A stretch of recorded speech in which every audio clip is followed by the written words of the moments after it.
Now, what I find fascinating about this, and I think the book title says it all, it's not just about wokeness and what happened, but how it happened. But also, you get into that with that subtitle is how significant it is and how dangerous it is. A lot of people just say, "Oh, well, it's a bunch of lunatics just talking nonsense in American universities. Who cares?"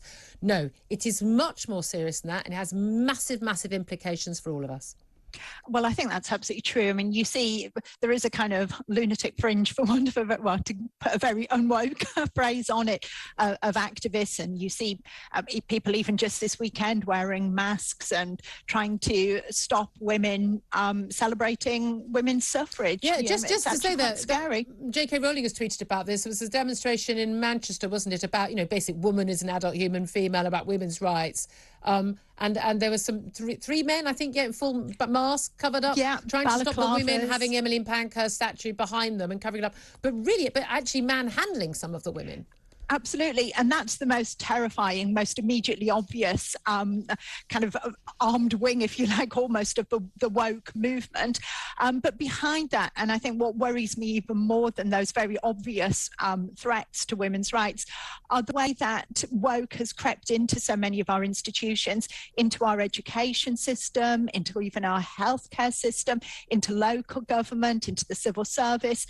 And decisions are being made about what it is to be a woman, for example, ideas around race and critical race theory that most people actually object to if they ever get the chance. Well, they don't even believe. When I started talking about, say, particularly the trans issue, my listeners and viewers will know it's something I've talked about an awful lot. When I started talking about this idea that people genuinely think that that women, men can become women, women can become men, and that you can't even define a woman. That apparently we got an MP in Parliament who's claimed, in fact, a number of them claimed that a child is assigned a gender at birth, as opposed to, oh, what have you had?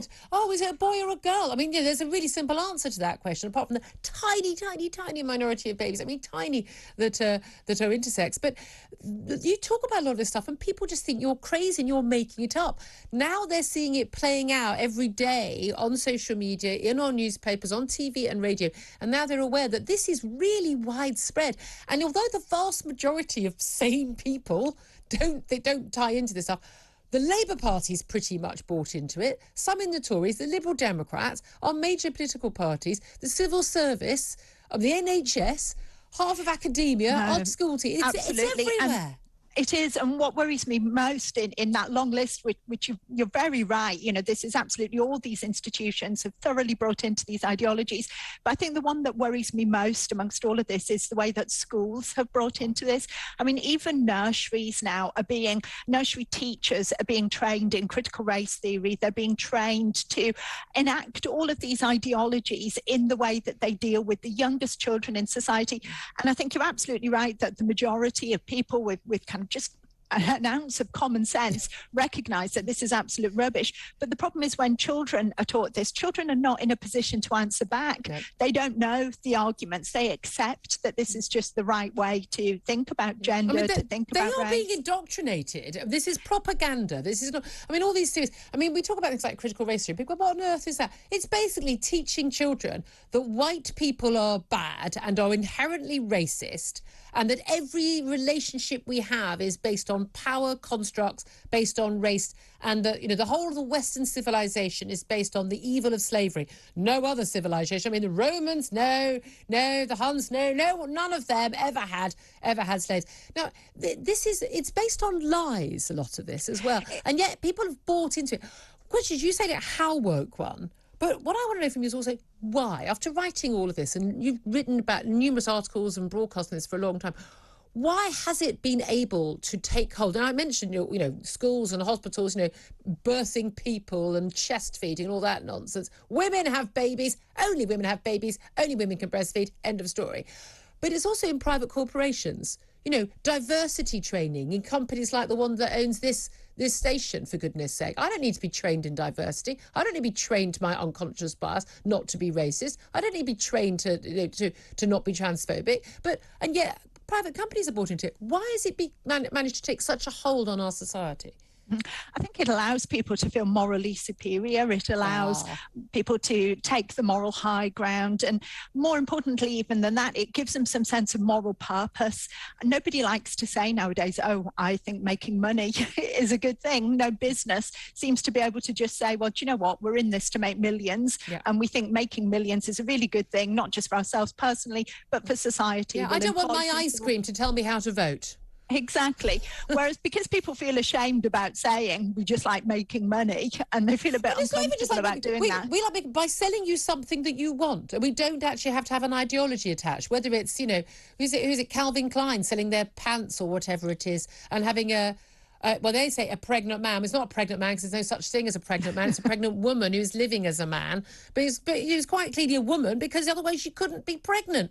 But this is it is a lot of people saying it's very Orwellian. This sort of turning the world upside down, and this thing that you have to believe. You know, I could get thrown off Twitter if I don't accept that a man can say he's a woman and that makes him a woman. Otherwise, I'm transphobic. If I don't accept that all white people are racist and all black people are victims, I think an insult to both white and black people, in my view. If you don't accept some of these things, you are a bad person. You are racist and transphobic and everything, every other ick and ist. And people are fearful, aren't they? They are, absolutely. But I think the point you're making there about Twitter is really important because it shows that the thing that these woke people are most scared of really is free speech, because they know that as soon as we have some free speech, as soon as we can put a bit of sunlight on what they're actually up to, it doesn't stand up to intellectual scrutiny. Yeah. It doesn't stand up to anybody really investigating and saying, look, what the heck's going on here? 4-year-olds can see through this stuff, for goodness sake. Well, they can, but you know, as soon as parents see, you know, you're telling my children to judge others by the color of their skin, isn't that a bit racist? You know, as soon as people actually see what's going on, they object to it. So people who are most woke tend to also be the people who are most opposed to free speech. They don't want that disinfectant. They don't want us to see what they're up to. So they want control of Twitter. They want to clamp down on free speech in universities, and that gives them free rein to push through their own ideas without anybody asking. Absolutely. Anyone who doesn't think their ideas can stand up to scrutiny, you shouldn't listen to their ideas. All good ideas can trump bad ideas if you're allowed to hear them. It's a brilliant book. Everything you've written is fantastic. You're such a clear thinker, and I really recommend it. How Woke Won: The Elitist Movement That Threatens Democracy, Tolerance and Reason by Joanna Williams. Brilliant. Get it. It's out today. Joanna, thank you so much for joining us.